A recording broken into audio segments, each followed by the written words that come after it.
So we'll start with the prayers. You can repeat after me. Om Sada Shiva Samarambham Om Sadashiva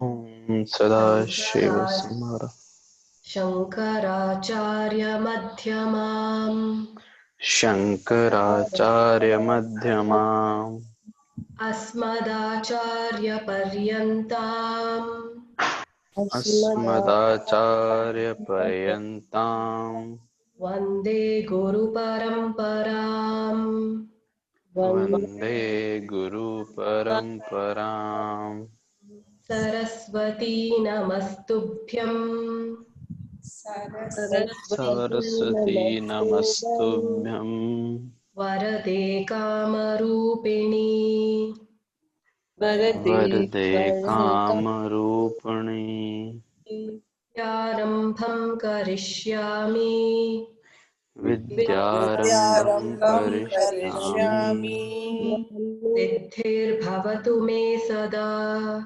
Siddhirbhavatu me sada.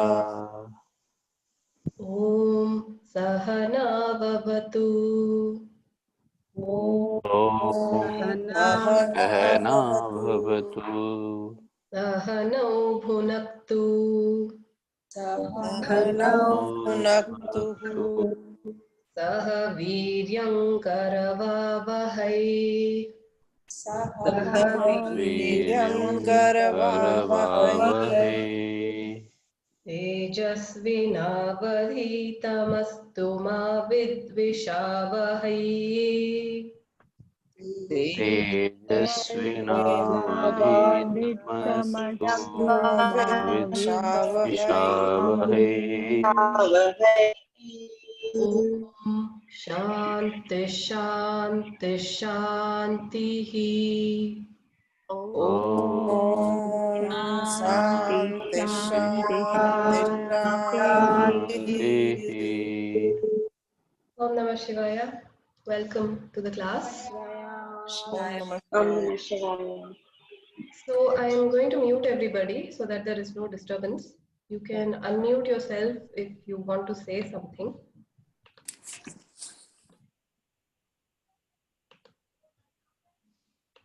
Okay. So yes, fine. Okay. So which class is this? What are we doing today? Tattvabodha. Tattvabodha. Okay, so I hope nobody thinks it's Gita. We're not doing Gita today. We are doing a text called Tattvabodha. Okay. Now I recommend that you keep a notebook and a pen with you and make notes, because initially it appears easy, but as the information piles on, the notes will really help you organize and remember. Okay. Okay. So we are doing today a text called Tattvabodha. Now, let me ask some of you, what are you expecting from this study? What do you hope to achieve from this study? An introduction to Vedanta, Vedantic terms, terminology. Okay. Anyone else? A knowledge of truth. Okay, knowledge of truth. Truth is an abstract word, but fine, granted. Next. As per like Ravi sir always keep telling in Bhagavad Gita class that revise Tattvabodha.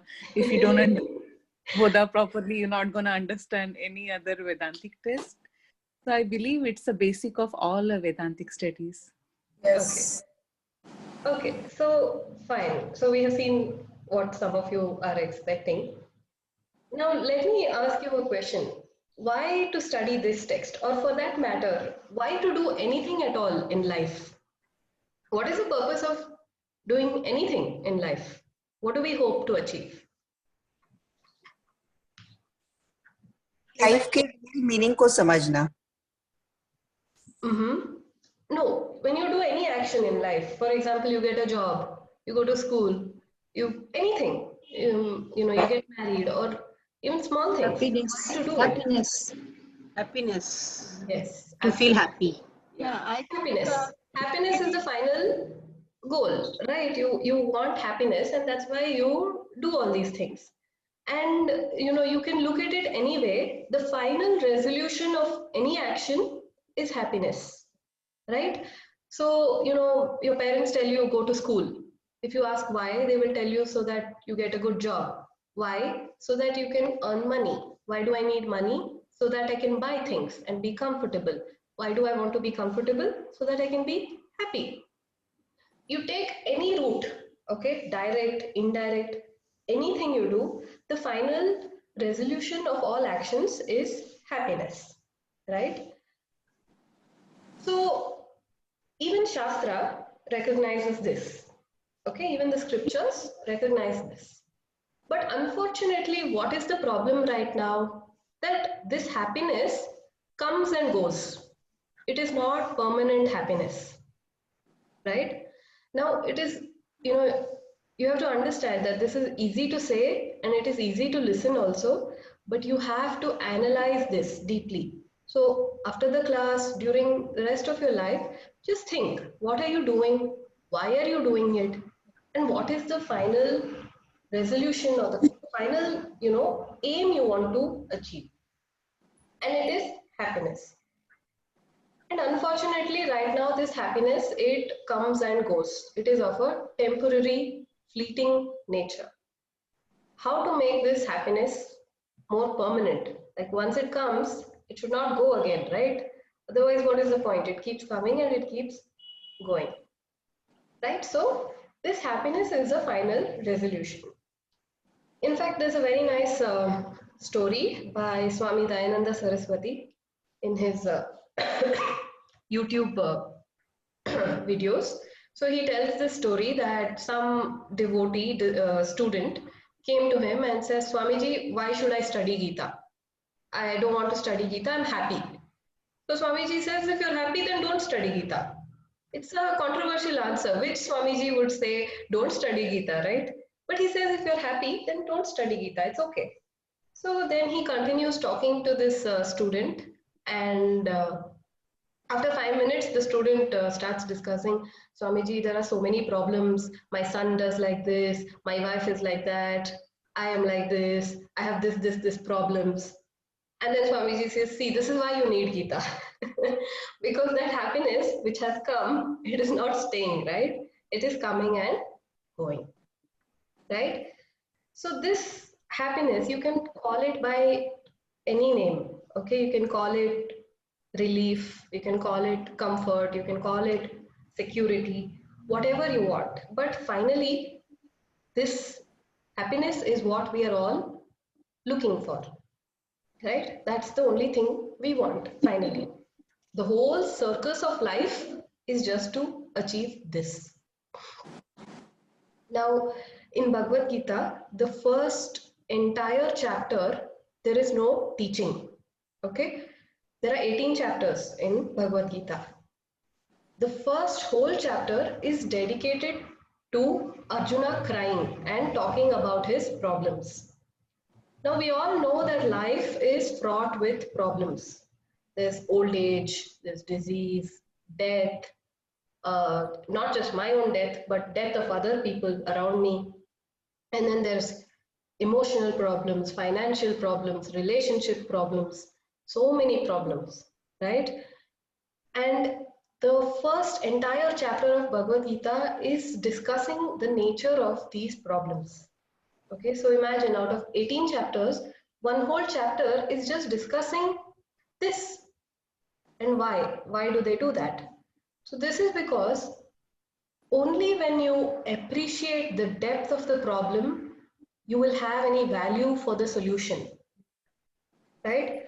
Only when you are sick, you appreciate medicine, right? Otherwise, who thinks about tablets and medicines in their mind?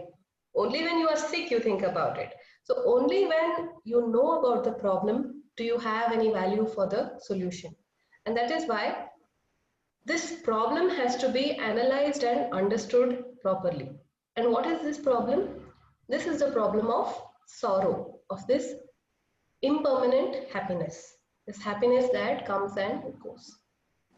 This is the problem, that life seems to be fraught with this kind of miseries all the time and all kinds of problems, and we don't know how to handle it. We don't know how to be happy all the time. So this is the problem, and Shastra offers the solution. Okay, so Shastra means scriptures. So the scriptures, the whole goal and aim of Shastra is to offer the solution to this. Okay. Excuse me. Okay, so next.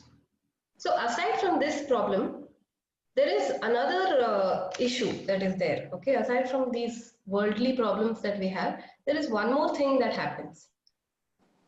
We have a lot of questions, right? We have some fundamental questions about myself, about things happening around me, a lot of really fundamental questions that nobody answers.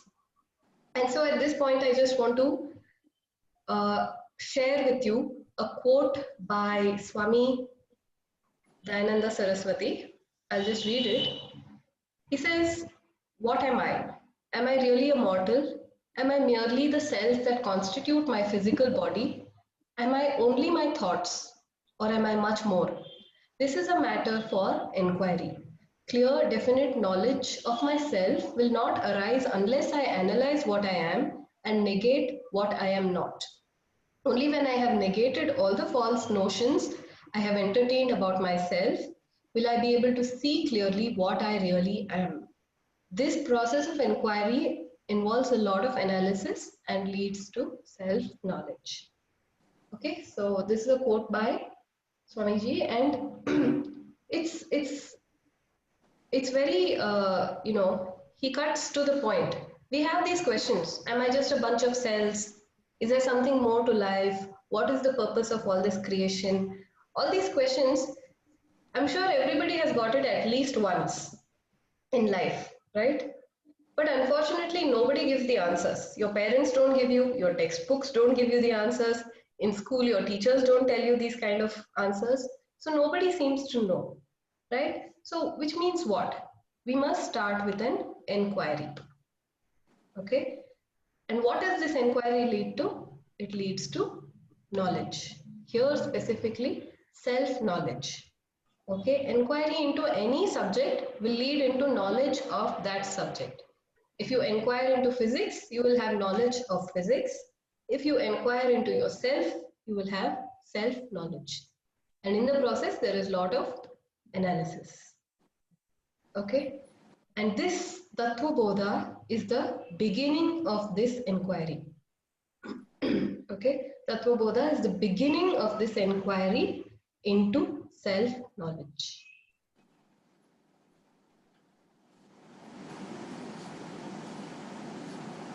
Now, let us understand a little bit more about Tattvabodha, what it is.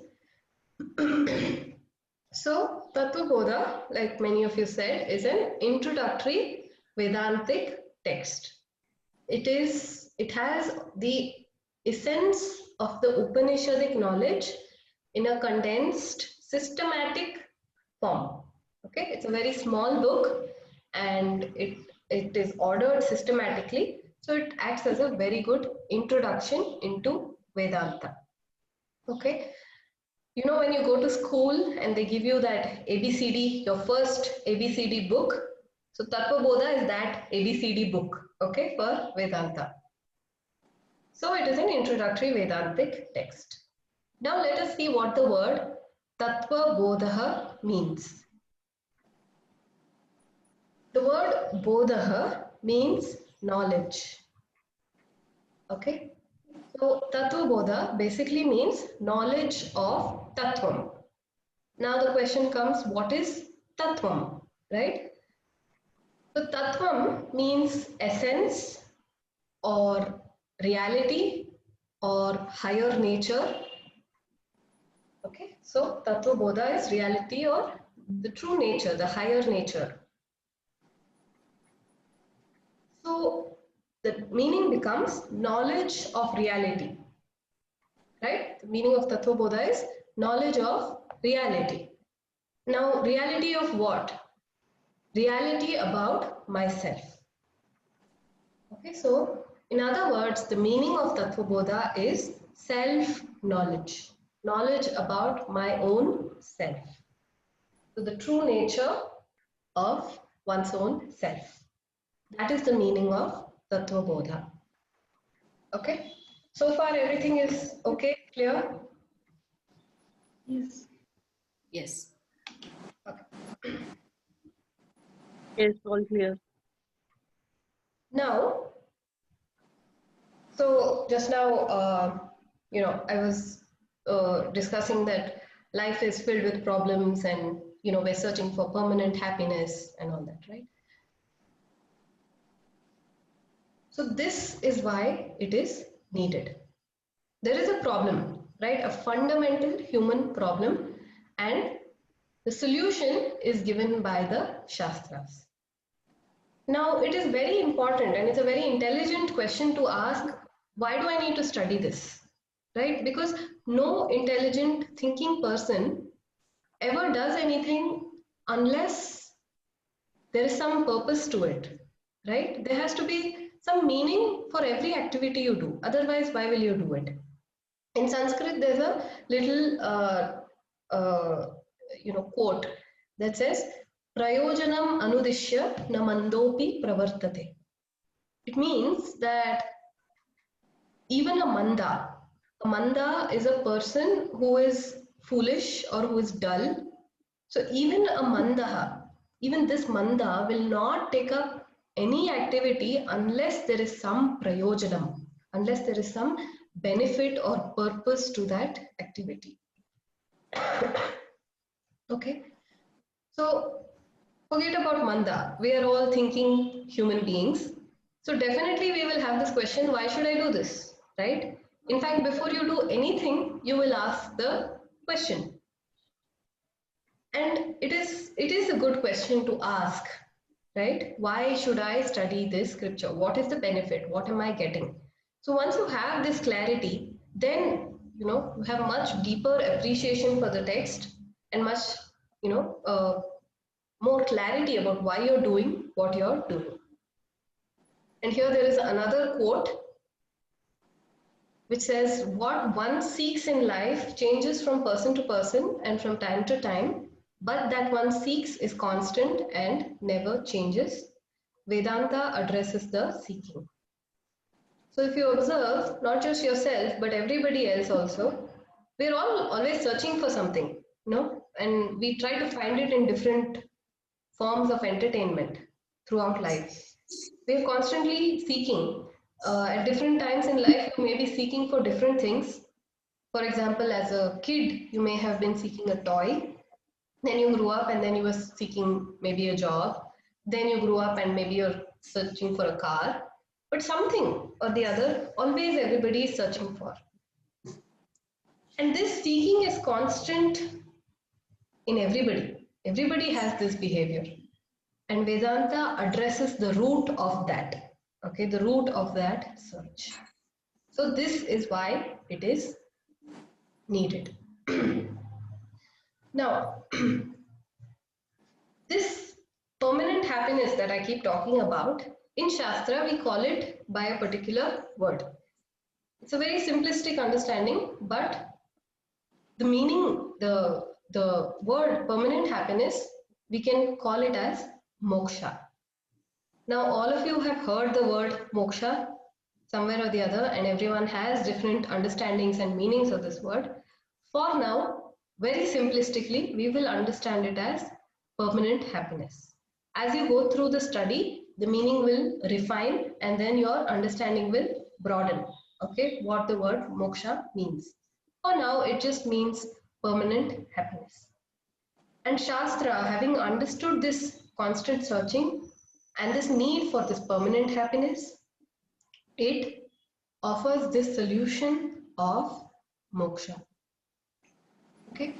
Now, moksha is many times it becomes a mystical word, and today we're going to demystify it. So, in today's class, we're going to understand what this word moksha means and what are the benefits that you can expect from this study. The benefit is, of course, moksha. Now, what is moksha? We're going to see in 5 points, okay, in today's class. So the title says 5 benefits of Atmajnanam. Atmajnanam is self-knowledge. Okay, in Sanskrit, Atmajnanam is self-knowledge. So like I said, an inquiry leads to self-knowledge. That self-knowledge is called Atmajnanam.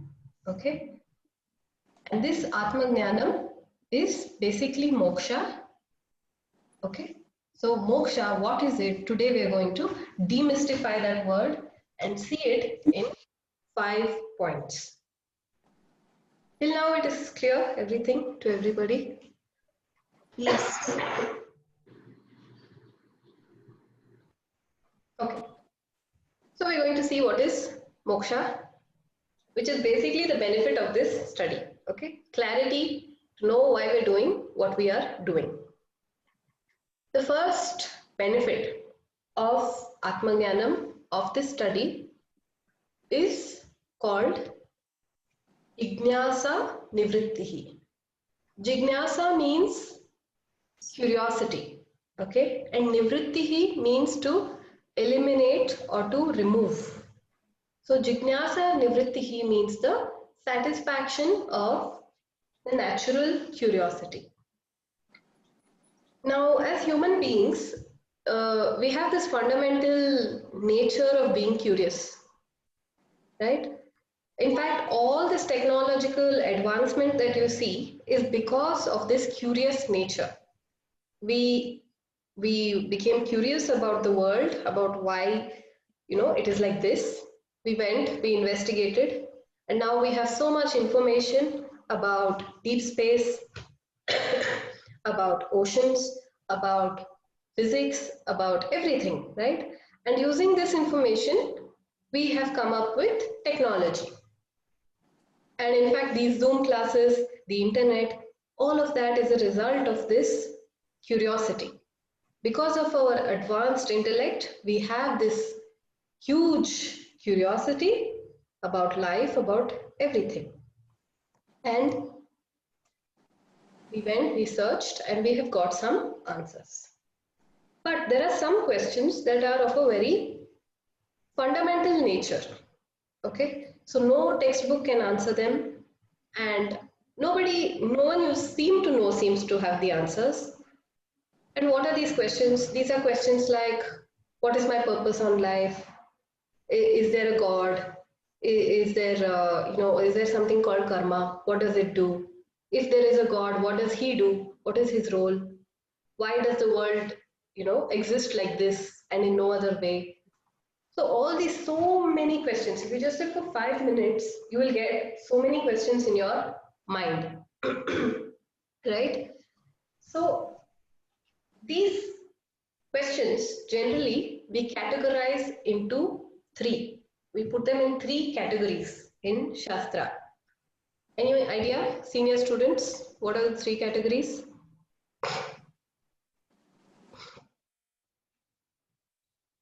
Me, word and God. It's like Jeev, Jagat and Ishvara. Yes, very good. Okay, so the questions generally are of 3 categories. Jiva, about yourself. Jagat, about the world that you see around you. And about God, this weird mystical entity called God.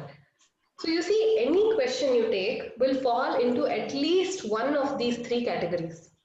Some questions belong to 2 or 3 categories also, but there is no question outside these 3. Can you think of any question that is outside these 3?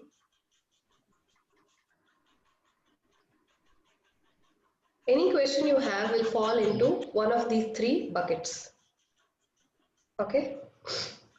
You can try and think, but I don't think you will find a question that exists outside these 3 categories. Okay?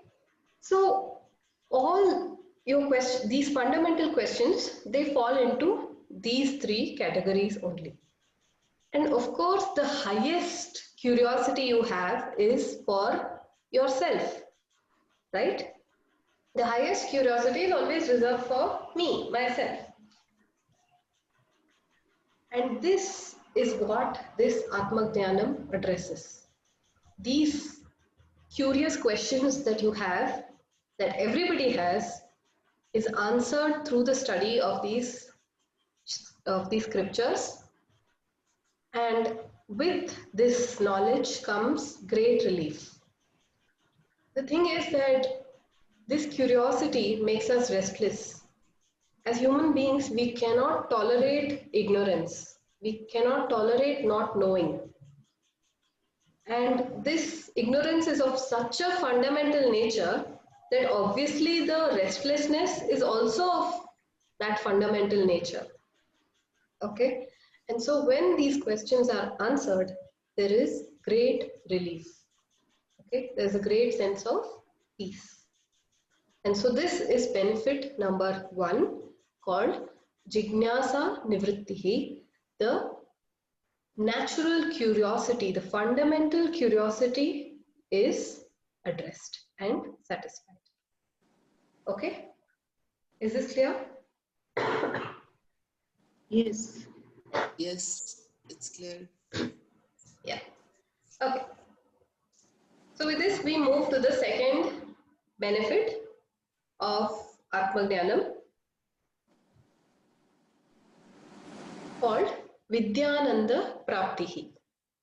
Vidya means knowledge, Ananda means happiness, and Praptihi means to gain. So gaining happiness that is born out of self-knowledge. The thing is that any knowledge gives us happiness, right? It gives you a sort of intellectual pleasure, knowing anything. And this is the most special kind of knowledge, most glorious, amazing kind of knowledge, this, which is the self-knowledge. And so the happiness that is born out of this is also of a very special, unique, wonderful kind. Okay? There is a little, Subhashita poem in Sanskrit, which I will read to you. It says, Na choraharyam, na cha rajaharyam, na bhratrabhajyam, na cha bharakari, vyaye krite vardhata eva nityam, vidya dhanam sarvadhanat pradhanam. Okay? So the meaning of this is, Na choraharyam, the thief cannot steal this knowledge away from you. Okay, and not just this knowledge, any knowledge, a thief cannot steal knowledge from you, right? No thief can steal knowledge. Nacha rajaharyam, nor can it be taken by the government or the king. They cannot tax your knowledge and they cannot take it away from you. Na bhratrabhajyam, nor can your relatives, your friends, your other people around you, they also cannot take away this knowledge from you, right? Nobody can take it, basically. Nacha bharakari, nor is it a burden to you. It is not heavy to carry. This knowledge is not heavy to carry and it cannot be taken by anybody else. And then, vyaye krite. Vyaye krite means as you spend it. Spend knowledge means what? Teaching, right? As you spread the knowledge, as you teach the knowledge, vardhata eva nityam. Vardhata means increase. So when you teach knowledge, it only increases, right? So unlike your bank account, if you spend money, your account decreases and the other person's account increases, right?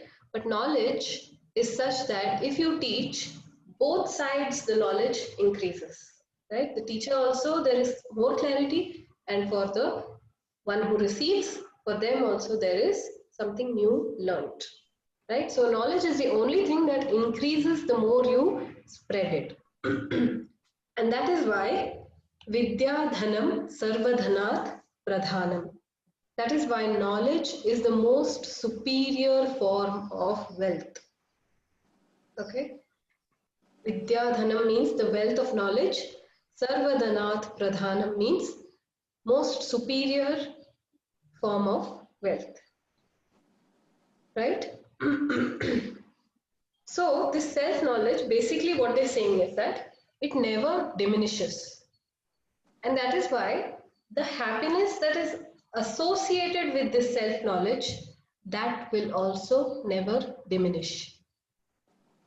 The happiness, if the knowledge itself never reduces or never goes away, then how can the happiness that is associated with this knowledge, this will not go away. Okay, and this specifically applies to self-knowledge, which is the most intimate, most wonderful kind of knowledge. It tells you that you are not a defective, flawed human being. You are not a limited entity like you think you are. You are, in fact, the most wonderful, the only thing there is. Okay?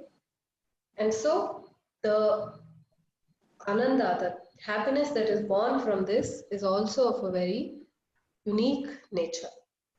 Okay, and this is the second benefit, which is called Vidyananda Prapti. Happiness born from self-knowledge. Any questions so far?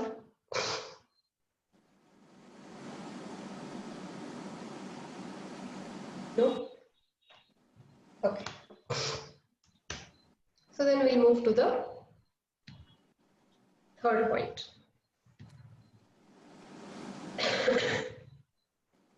The third point says, Karpanya Nivrittihi. Karpanya means desperate, okay? And Nivrittihi means, again, to remove or to eliminate. So there is freedom from desperation. So let's understand this with an example. Suppose you're at the airport and your phone has only 2% battery. And now what do?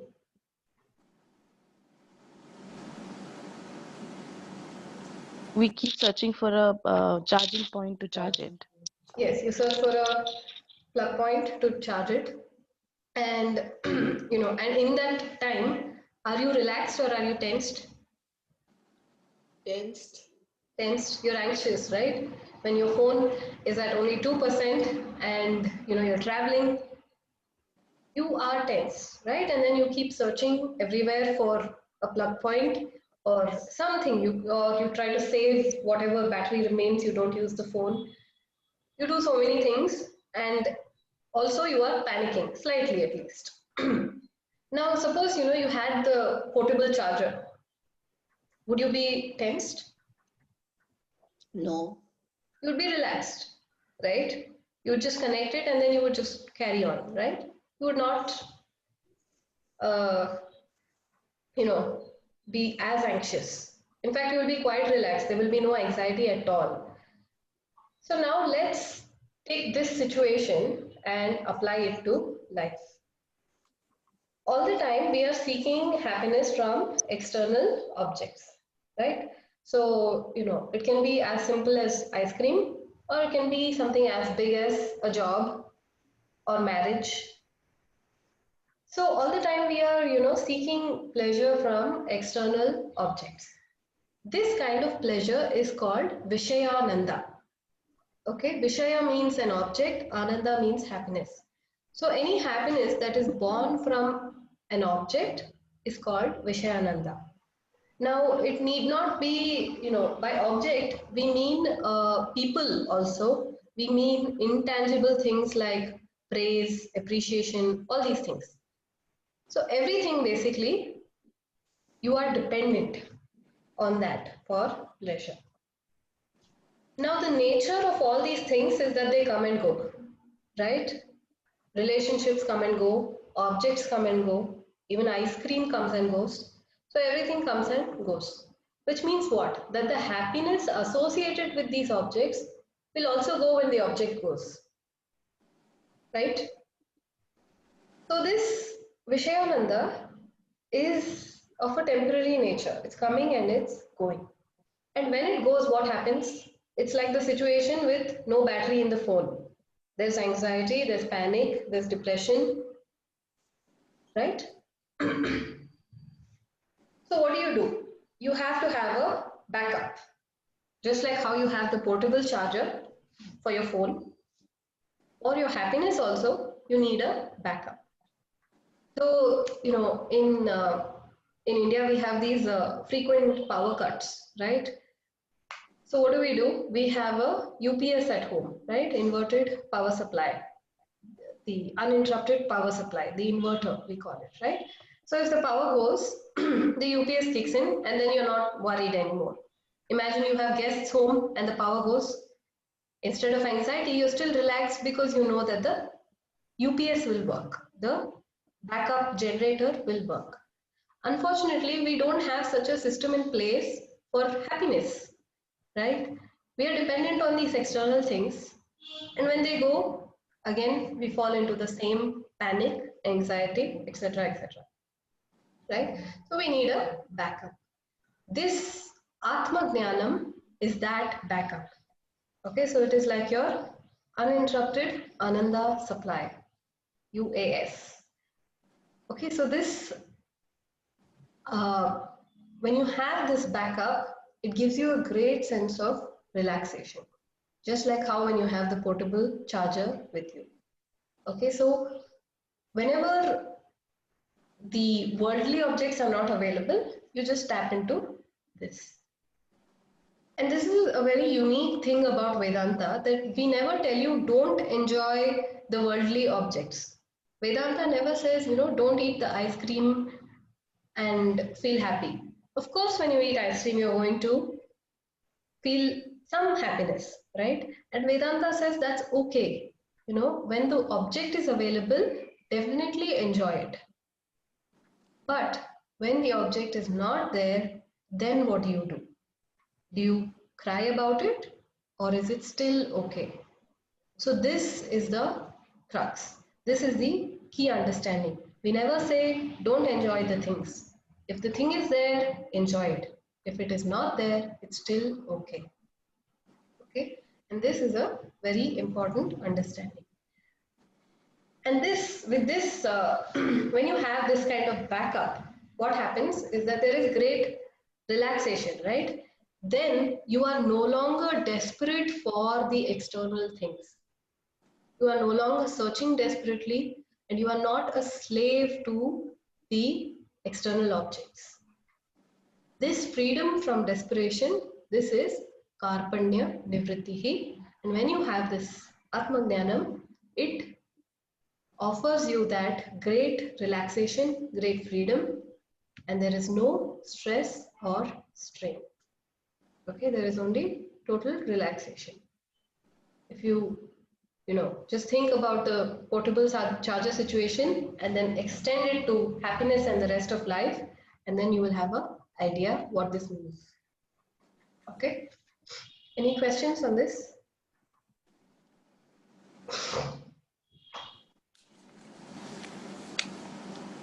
Is this clear? Yeah. Yeah, very well explained. Thank you. Okay. So, I have to ask you because I don't know, sometimes I can't Yes. see you and I get a doubt whether you're sleeping or what. I can't see anybody, so. You can switch our videos on. Yes. No, it's okay. It puts a strain on the bandwidth, so. Yeah. Hello. Okay. Fine. So we'll move on to which point is this? Fourth. Fourth point. Okay. So the fourth point is called Aghata Nivrittihi. Aghata is a Hindi word also. It means shock or trauma. Nivrittihi again means to remove or to eliminate. And so basically there is freedom from shock or trauma. Now we just discussed that, life is filled with traumatic experiences, right? It's not always a pleasurable journey. Many times there is shock, there is trauma, there is tragedy, there is difficulty, right? There are all kinds of, different problems. Now, as human beings, we work very hard to make our lives comfortable, right? We all the time we are adjusting the environment around us to make things comfortable for us. For example, if you feel very hot, you get an AC. If you feel very cold, you get a heater. And we have so much technology. We have cars to make the journey easier. We have refrigerators so that the food doesn't spoil. We have so many things, right? And we have advanced so much in medicine. We have so many advanced medicines now to protect our health, right? So all the time we are trying to make this journey of life more and more comfortable. But unfortunately, there are times in life when that doesn't happen, right? There are these choiceless situations when there's nothing you can do. There's literally no way to make the journey more comfortable. There is no choice.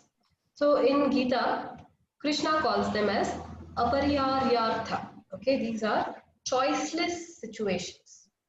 And many times in life, we are faced with these choiceless situations where there's nothing to be done except to endure that situation. So, just because the situation is choiceless, does it mean that, you have no choice at all? Is there still anything that you have some control over? Yes, I think we have control over our reactions. Yes, absolutely. You have control over your reactions. You have control over how the situation impacts you. Okay, so these difficult situations are there for everybody. And Vedanta doesn't promise to make the situations go away. Okay, so even if you become a Jnani, even if you have moksha and Atmajnanam, everything, the situation may very well still be there. Okay, but how you respond to the situation, your resilience to the situation, that will change. Okay, that strength of character, strength of mind, that is offered by Vedanta. And that is why we say freedom from shock or trauma. It's like a shock absorber. So if you've seen all these latest cars, they have very good shock absorbers, right? If you travel in a very new car, even if there's a bump in the road, you don't feel it as much. Whereas, you come to India and you go in one of the old city buses, and the road is smooth, but still you will feel everything up and down, right? You will be bouncing all over the place. Why? Because they don't have that shock absorber. That suspension system is very bad. So this mental shock absorber, this is offered by Atmajnanam, and we call it Aghata Nivrittihi.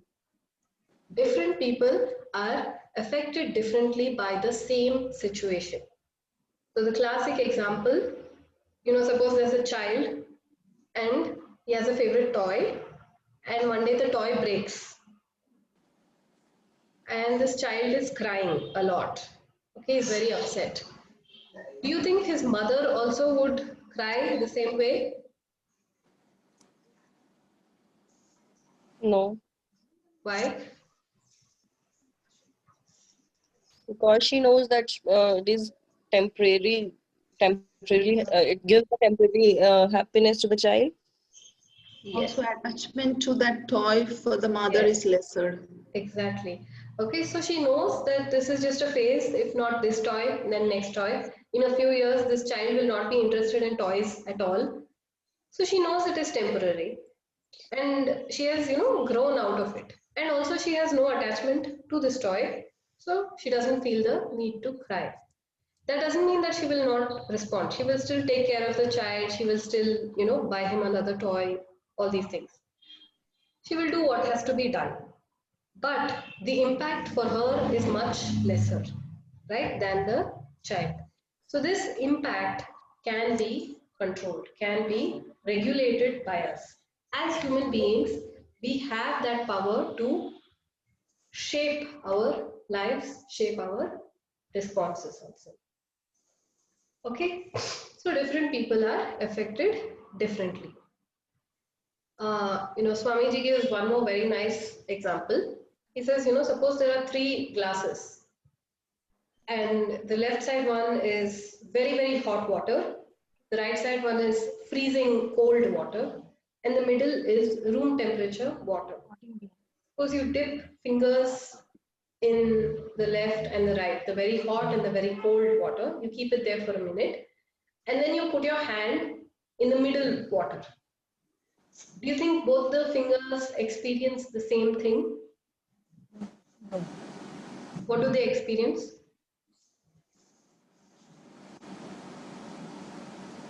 Deep contrast. Which is what? Very different sensation. What is the sensation? One is cold and one is hot.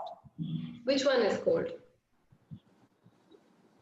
One coming from the hot, it will be Right. The one coming from the hot water will experience coolness, and the one coming from the cold will experience some warming. Right? So it is the same situation for both the fingers, right? They both are in the room temperature water, but they're experiencing different sensations. So it is the same with people. It may be the same situation, but we experience things differently. And at this point, it is very important to understand that how you experience things is very much in your control. Unfortunately, the fingers don't have that choice, but you as a human being very much have this choice. Okay? And here, I want to introduce a phrase to you called FIR. So anyone would like to explain, senior students, what is FIR? Yeah, so FIR is a frequency intensity recovery. Of? So, and it is of our shock, like frequency, how often you get upset with anything, any emotions, and intensity, how much you upset. So like if I lose my cell phone, or maybe I lost my money, how much that loss caused me the upsetness in my emotions. And recovery, how much time you take to recover from that trauma or that shock Yes, or very that sadness. Yeah. FIR stands for frequency, intensity, and recovery time of emotional disturbances in the mind.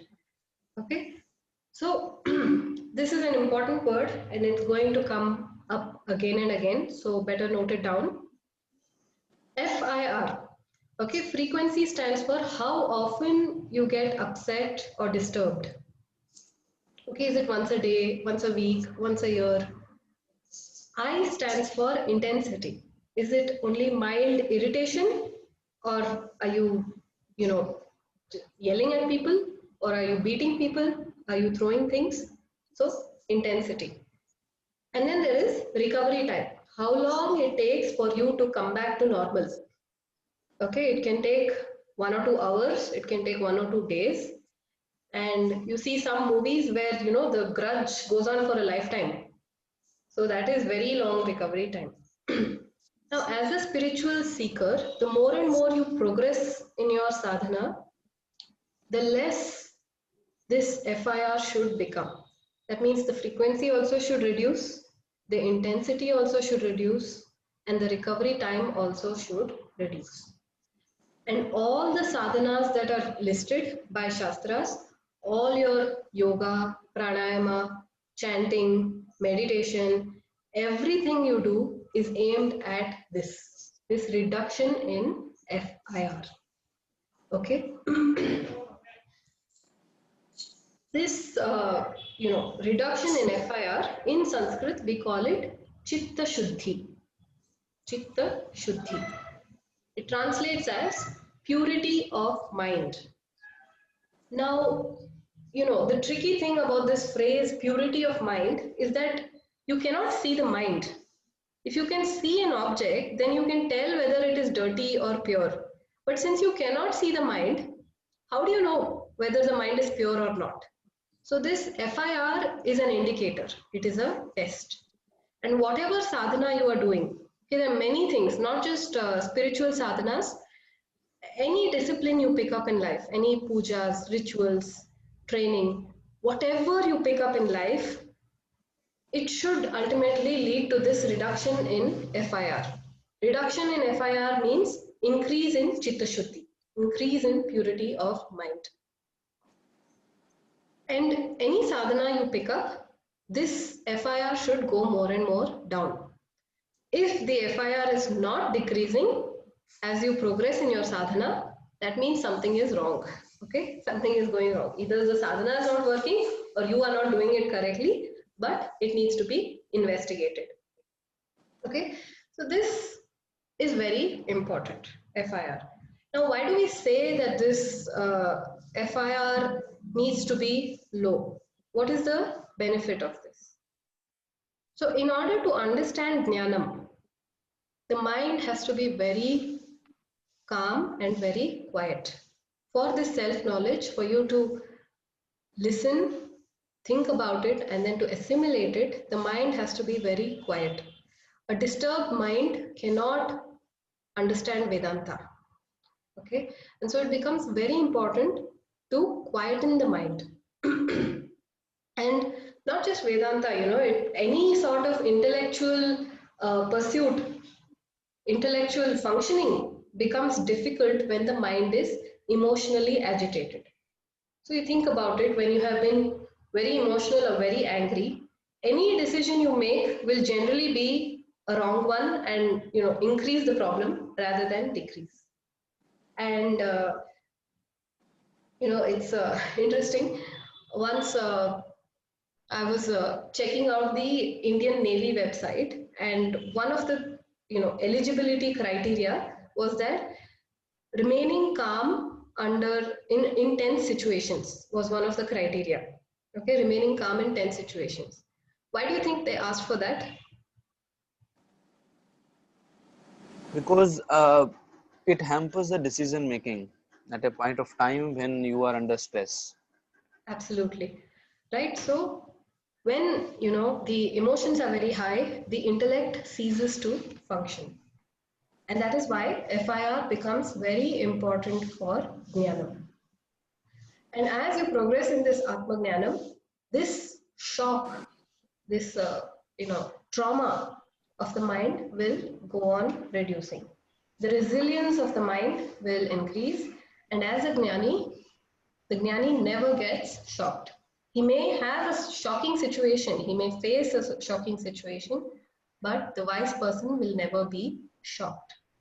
Okay, and this is Aghata Nivrittihi, freedom from shock or trauma. And in fact, all the modern psychiatrists and psychologists, when they talk about mental health, this resilience is what they are talking about. This strength of mind is what they are talking about. Okay, any questions on this?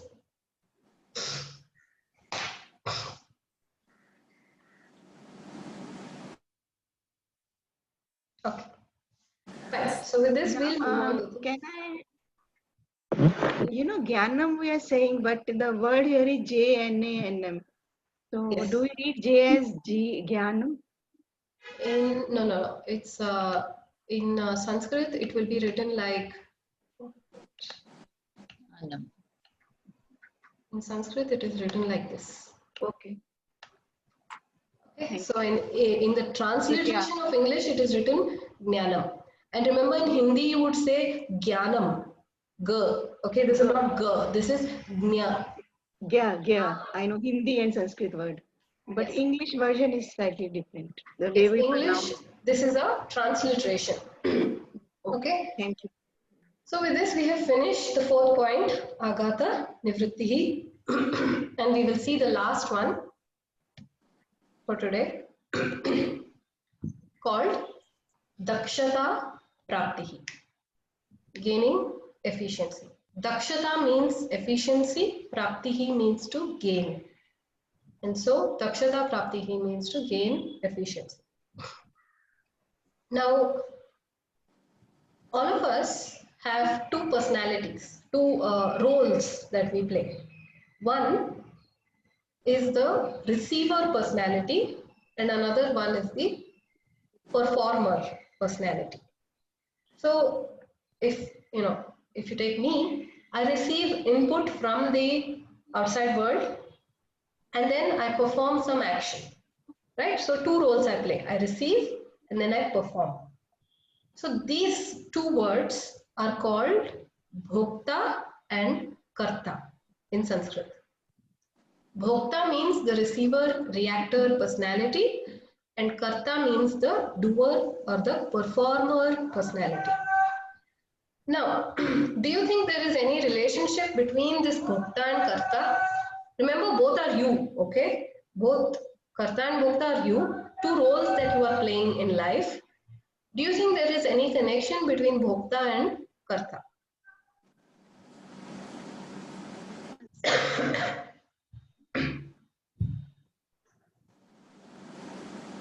Any relation between the part of you that receives information and then the part of you that performs activity in the world? Yes, there is. The way we perform depends on the kind of information we get, kind of knowledge that we have. Okay. Finally, that actually depend on Fine. So the Karta is affected by the Bhokta, right? The doer is affected by the receiver. For example, if there is a death in the family, do you think you can go to work and continue normally? Do you think you can go to your office and do your work properly, normally? Yeah, not at all. No. And that is why corporate companies offer something called a bereavement leave, right? Why? Because they are also aware that when you are emotionally disturbed, you will not be able to do anything. You will not be able to perform your activities with efficiency, right? And this is the same discussion we were having about keeping a calm mind in disturbing situations, right? So whenever you are panicked or disturbed, your work is disturbed. Whatever work you do is disturbed. For example, if there is a child, or you remember back when you had to write exams, maths exam, okay, everyone hates that. So maths exam, and suppose for whatever reason you were panicked that day. Do you think the exam would go well when you are panicked? No, right? The more calm you are, the better the exam goes. The better your intellect works, the better your memory works, the more calm you are. When you get panicked, what happens? That emotion takes over your mind and then you are not able to think intellectually or properly. There is always a war between intellect and emotions, okay, in the mind. And unfortunately, emotions are like a virus. You know the full form of virus? Vital information resource under siege. Okay. And in medical terms, this excess emotional, disturbance, they call it an amygdala hijack. It's an interesting word, hijack. Because it literally hijacks your mind, the intellectual part of your mind, and doesn't let it work, right? And that's the same thing that a virus does to your computer. In the computer, all the data is there, but when there is a virus, you can't reach it, right? You can't reach the data, even though it is there. In your mind also, when you are having this emotional upheaval, you can't reach the intellectual part of your mind. If you remember the story of Karna in Mahabharata, Karna is cursed, right? He is very knowledgeable, very gifted warrior, very talented person, but he has a curse. The curse says that when you need it the most, this knowledge it will not be available to you. And in the middle of the war, at one point, that's what happens. He needs the knowledge, he needs his ability, his skill, and at that point, it is just not available to him. And this is what happens to all of us when we have an emotional situation. When the emotions run high, this intellect, the memory, the thinking capacity, decision-making capacity is not available to you. And it makes life very difficult, obviously. So, in the previous point, we discussed Aghata Nivritti, that the Bhokta personality is protected by the Jnanam, right? The Jnanam, the knowledge, acts like a shock absorber to the mind, and specifically to the Bhokta part of the mind. It is like a shock absorber. It doesn't let you get traumatized. It doesn't let you get shocked. So naturally, when you don't get shocked, when when you are able to remain calm in difficult situations, what happens? Your efficiency naturally increases, right? As a natural consequence of aghata nivrittihi, there is dakshata praptihi. As a natural consequence of being calm, there is increase in efficiency. Okay? So this is why it is said a poised mind is an effective mind. Poised mind is an effective mind. And this becomes important, and that is why these days there's something called EQ. Previously there was IQ, now there is something called EQ, emotional quotient. And many companies, when they assess you, they look for good EQ more than good IQ these days. Because there's no point of having a good IQ if you can't even reach it, right? So that consistent performance is, given by this when you have a good EQ, when you have good emotional balance, right? So with this, we have discussed the 5 benefits of Atma Jnanam. And having, having understood these 5, having these in full measure all the time is called moksha. Okay, so moksha demystified. Having all these 5 in full measure all the time is called moksha. And these are the 5 benefits of Atma Jnanam. The pursuit of this study will give you these 5 and much more. We will see that later. But for this understanding, these 5. Okay, so that is the benefit and the purpose of this study. So let's just revise. What are the 5?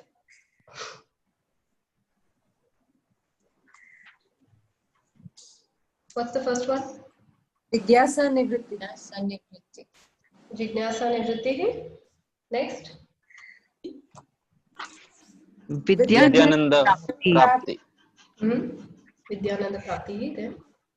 Arpanne Nivritti. Freedom from shock. Aghata Nivritti. And then the last one? Dakshata Prapti.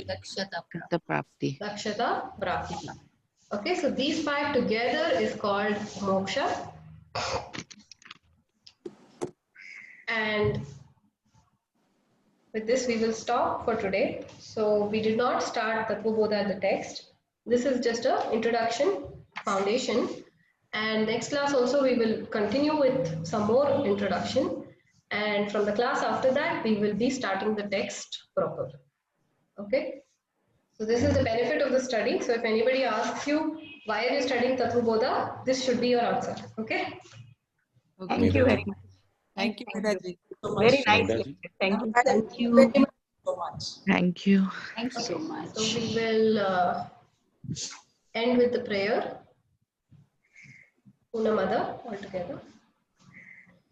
Om Purnamada Purnamidam Purnat पूर्णमुदच्यते पूर्णस्य पूर्णमादाय पूर्णमेवावशिष्यते ॐ शान्ति शान्ति हरिः ओम् श्रीगुरुभ्यो नमः हरिः ओम् That's it. Thank you, everybody. See you all next week. Thank you, Medha ji. Thank you so much. Thank you so much. Thank you. so much. Thank you. Thank you. Thank you. Thank you.